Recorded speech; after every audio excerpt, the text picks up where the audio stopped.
Welcome back to my mental health and crime channel. My name is Huda London. This is for education purpose only. This is the case of the Idaho 4. May the victims rest in peace, condolence to their families, and may the correct justice be served.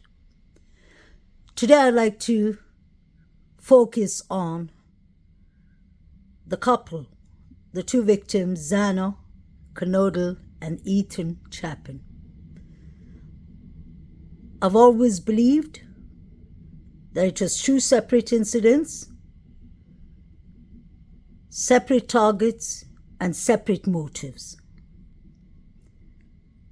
From the beginning, I've said that something could have happened to the couple between 2:15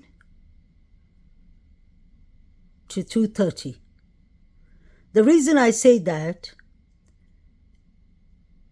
is when you look at the crowd yelling Xana and Ethan's name, and you put a timeline on everything happening at the grub truck, it was around 2:15. Ethan's friend got a text from him, a text message. Ethan said that he was still at the Sigma Chi fraternity party. The friend's mother even contacted the FBI, but the timelines was never changed. So if that was the last text message from Ethan, something happened to Ethan and Xana after 2:15. And he said he was at the Sigma Chi fraternity. I want to focus on the alcohol offense in Taylor Avenue, Banfield.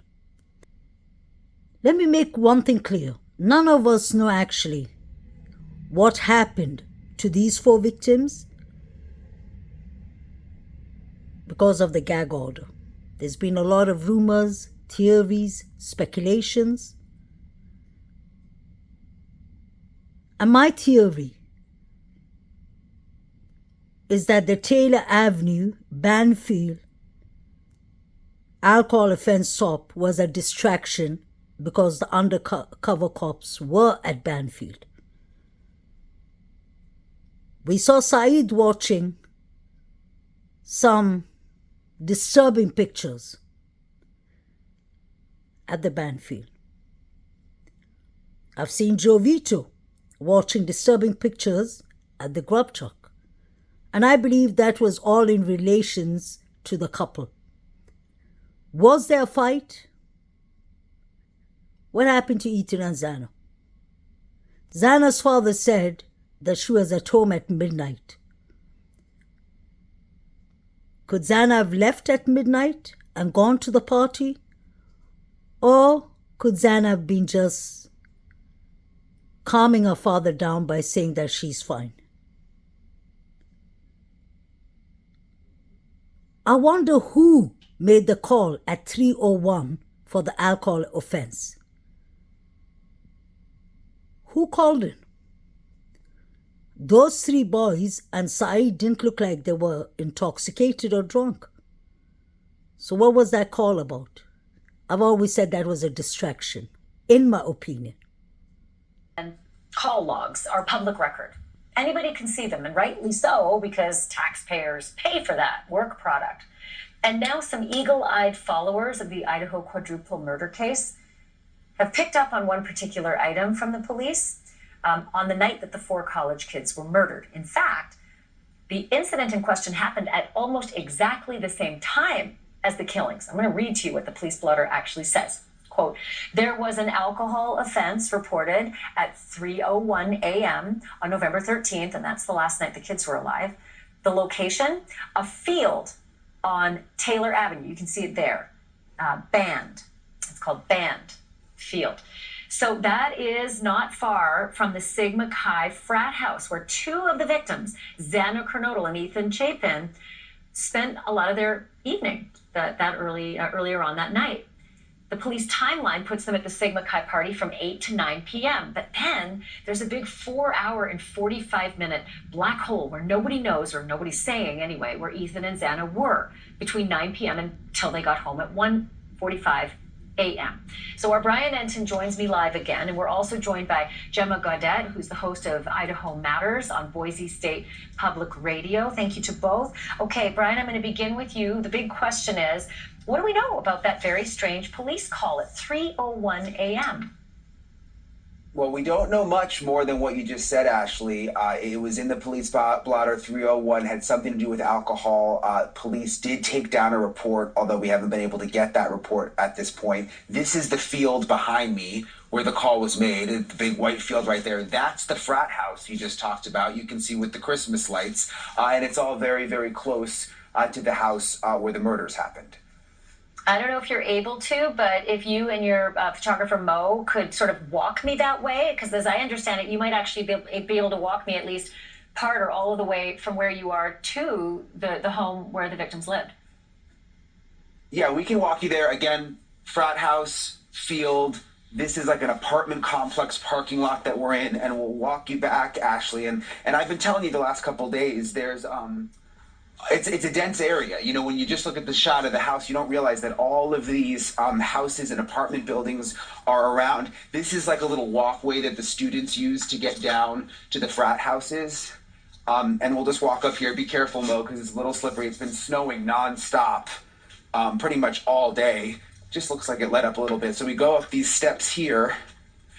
And then this is a little road right here, Ashley. And you see here is the house. This is the house where the murders happened. I had no idea. Wow. I mean, short walk, that's like 55 seconds. I mean, they could have gotten home so quickly from that frat house. I had no idea it was that close, Brian. That's remarkable. Very close. If you'll pay attention to where Brian Enton is standing, you can clearly see the living room, the lights on. There's no curtains. You can see Xana's room. And if the third floor lights were on, I'm sure we would have seen them. So what if the suspect was actually standing here and watching and waiting for them to turn the lights off? We had the four figures running this way. If it takes 1 minute to run to the Sigma Chi fraternity, then why aren't the four figures looked into? I'm sure that the suspects, in my opinion, that did this were both on foot and car. There had to be a white Hyundai Elantra involved, but the question is, was it B case? I've never believed that there's only one suspect. There had to be many people involved because there was a fight. That is what Kaylee's father told us. The four figures ran this way. It would have been so easy for them to have just done the awful deeds and run to the Sigma Chi fraternity. Let's not forget the president of the Sigma Chi fraternity said that they don't have any cameras. What a coincidence. I believe this was all pre-planned. If Bethany Funk had exculpatory evidence, she could have clearly seen the fraternity boys allegedly running up and down. DM heard rummaging upstairs and she thought it was the Sigma Chi fraternity boys. Why would she say that to the grand jury? Why did that leak out? There were people seen with masks that night. The person with the green jacket below and the ski mask was seen at 3:01 in front of the house. Did they decide to call the police at Banfield so that they could distract what they were doing so that the four figures could have run home?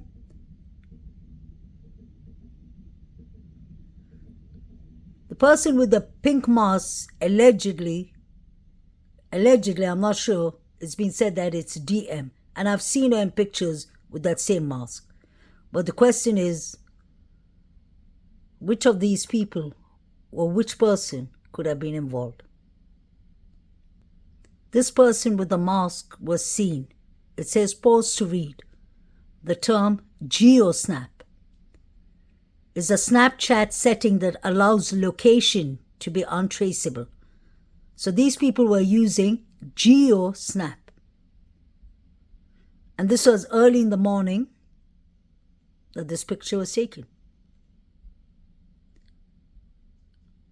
The person's lips look very swollen, like he's been in a fight. It was said that Kaylee, Ethan, and Xana defended themselves.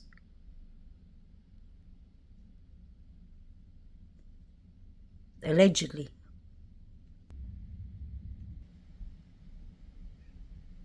There were many people with masks roaming around that night. Could this person be Adam?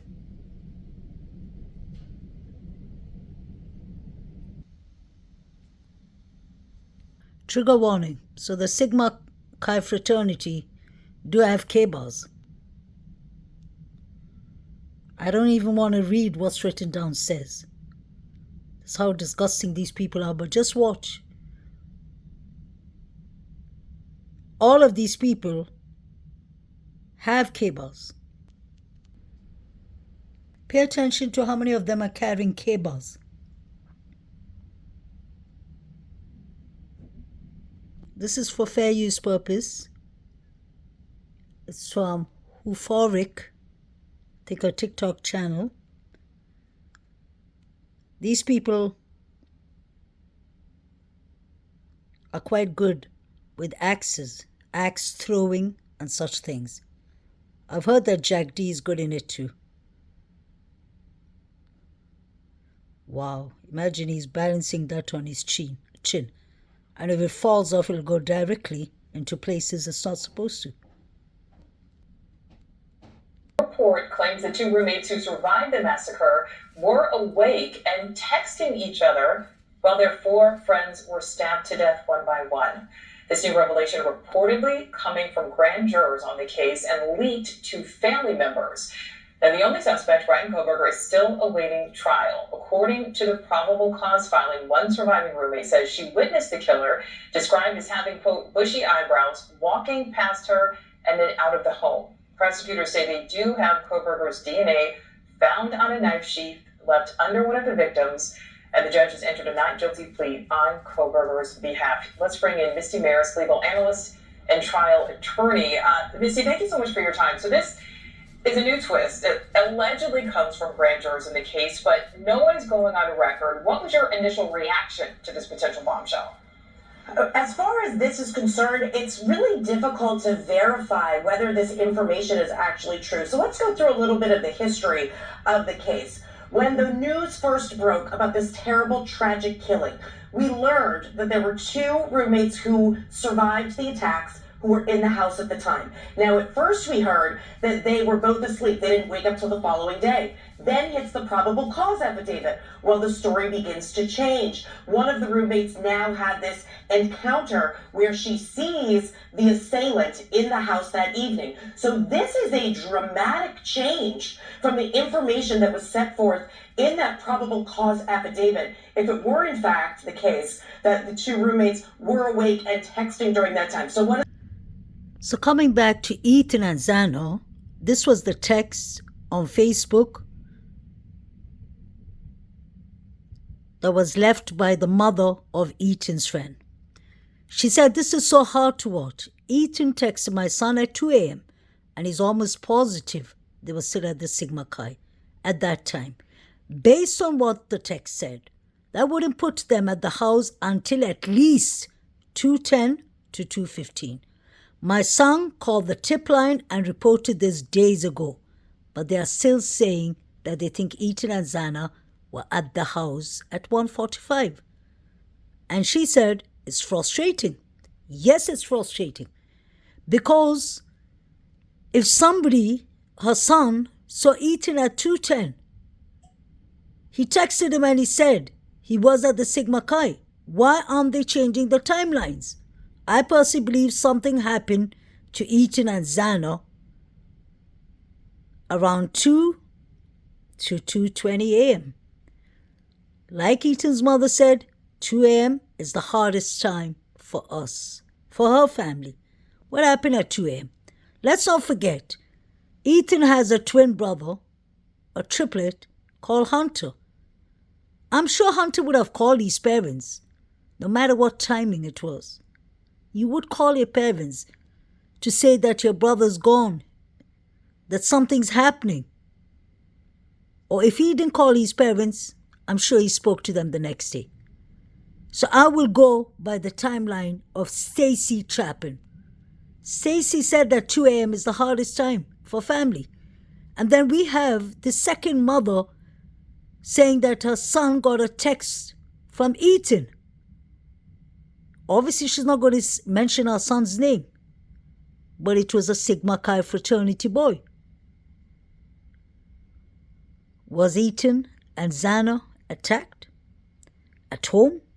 Or on their way maybe home? We heard a female yelling from the police body cam, "Stop it, stop!" And it sounded like somebody really wanted someone to stop doing what they were doing. Isn't it strange that "stop it, stop"? That yelling came right after the last call to Jack D. I personally have always said in my channel, these are two separate attacks. Two separate motives, two separate timings. Whether it happened at 1122 Kings Road, outside, inside, the backside of the house, what I'm trying to say is something happened to the students, the couple between 2 to 2:15. Whether it's a rumor, whether it's a fact that there was a fight at Sigma Chi fraternity and it involved Ethan, that would clearly make sense of what happened. The 4chan makes sense because they had 3 targets: Xana, Ethan, and Maddie. They meant that Kaylee was collateral damage, but I don't think so. Kaylee had a stalker, whether it was an ex or somebody else. Kaylee and Maddie, I believe, were attacked later. I've always said that.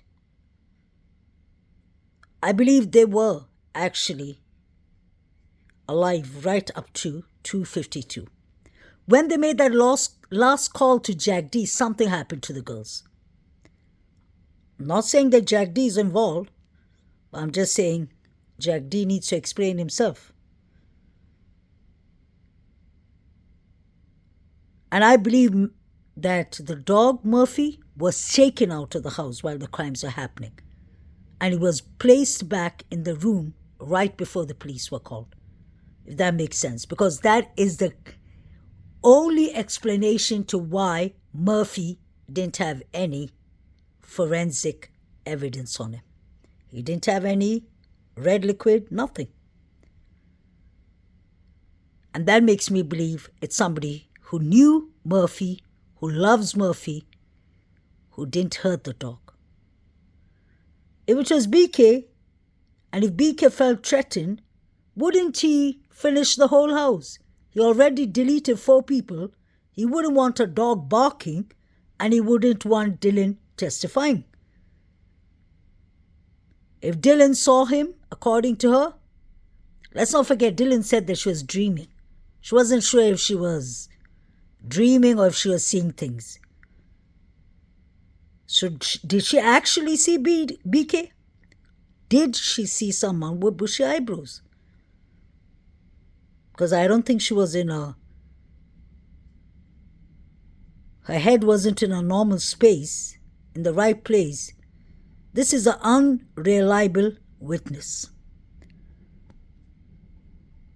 And if this is what is connecting BK to the crime, then Houston, we got a problem. A big one. That is touch DNA they're talking about, the knife sheet.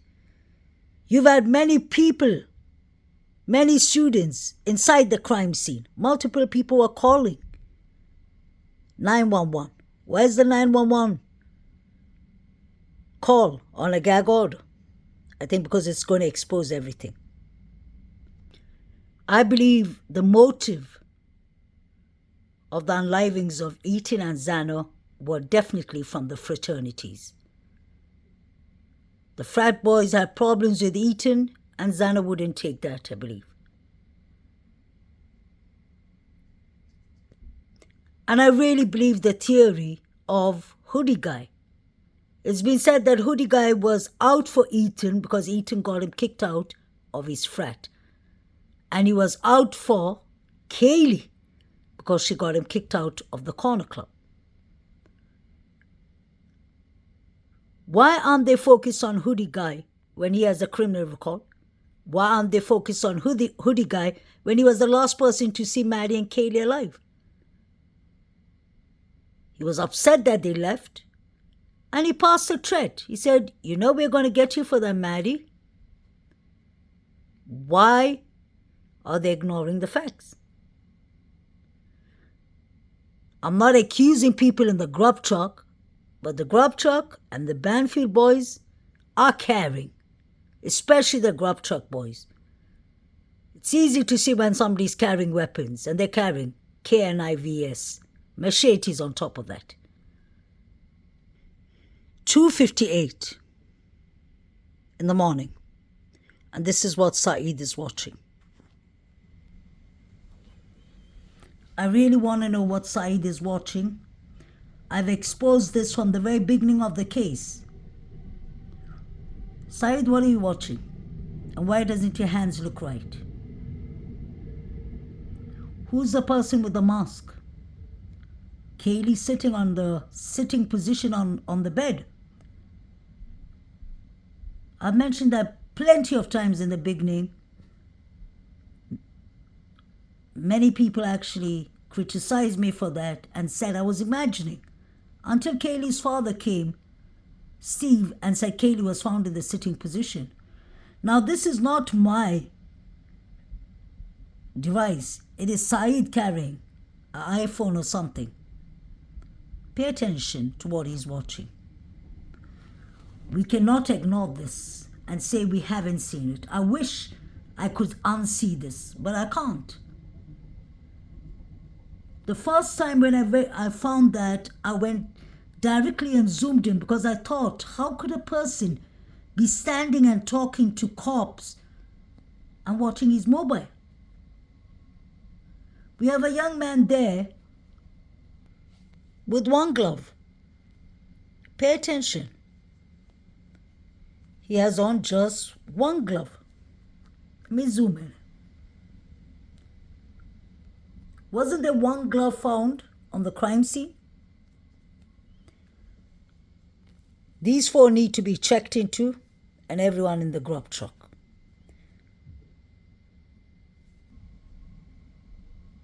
Could that be DM with a mask, or who is it with a mask? That looks more like a female when you look at the neck, but it could be a male, a thin man. Could that be a hoodie guy? Because he's wearing a white hoodie and this person has a hoodie on. Wonder if that is a K9 mask. Let's not forget it was the time the epidemics were happening.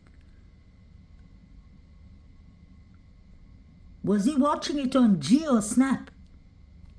You have the detectives pulling up a black coat that looks like Maddie's coat behind the bushes. This is the spot the three boys were standing with the police in Taylor Avenue. They kept on looking at the bushes. I wonder if Maddie was attacked near a house. They could have brought her down, dragged her down here, or did the driver drop them off at Taylor Avenue? How could Maddie's coat land here?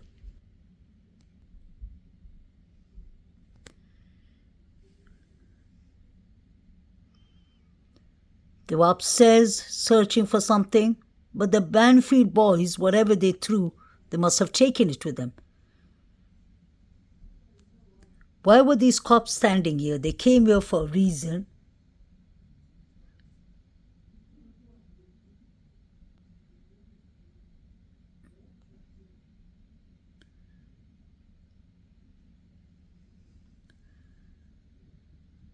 There they pull up the coat. They check the pockets inside the coat. Why didn't they take the coat with them?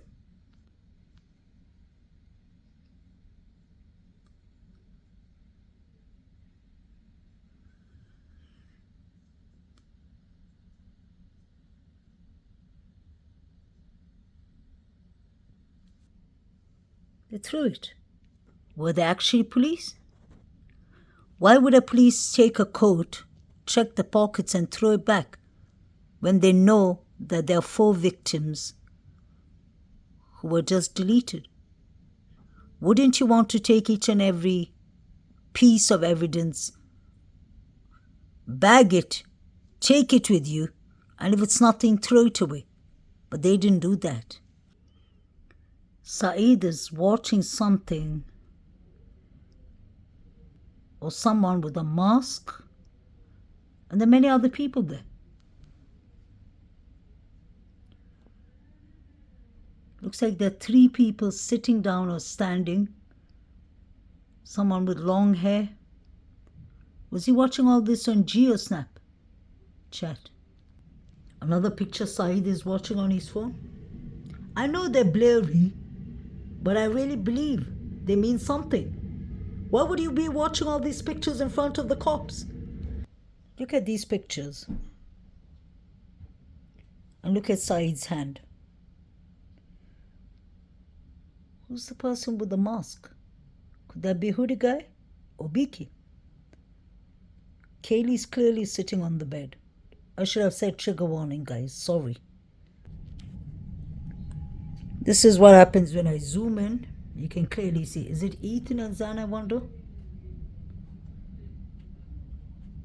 Do you all remember in the beginning of this case, the police was trying to clarify things to us, and they kept on mentioning the students, the victims were not gagged. I wonder why they insisted on that they were not gagged. Was that the rumors going on? Or were they actually gagged? The pictures don't look right. And for one person to take down 4 victims, they have to either have a gun or they have to have some way of calming them all down. But if there are a couple of people, if there are more than 2 people, they can easily gag them up. I believe this black truck is really crucial because the tripod saw this black truck parked in front of the house and a female yelling hysterically from behind the sliding door. This was at 3 o'clock when the truck passed. DM has a black truck and Jack D has a black truck too. Now, honestly, does this look like a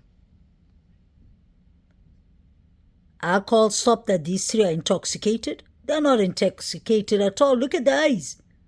Where did they come from? They're standing near the bushes where Maddie's jacket was thrown. Look at the one on the right. The shirt doesn't look right. It looks like a female's shirt. It looks too small for him. Guys, just to be clear, I'm not criticizing anyone. I just want to come to the bottom of this. I want the correct justice to be served. And I'm just pointing out what doesn't look right. Why does he have his hands crossed the whole time?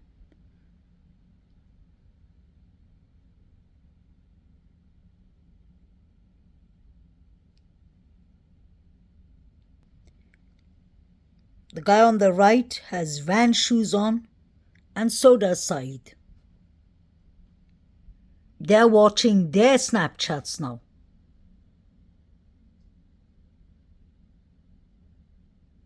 It's heartbreaking.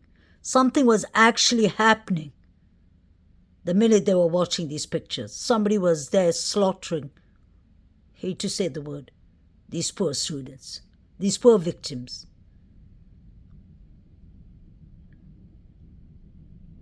All these students need to be checked properly. All these people before BK. The more things come out, the more it doesn't look right. And I've always said I'm still 50-50 with this case. BK could be involved somehow or the other, or maybe BK is innocent. But I believe the Hoodie guy, Jack D, Adam, all of them need to be checked into. Please like, share, and subscribe.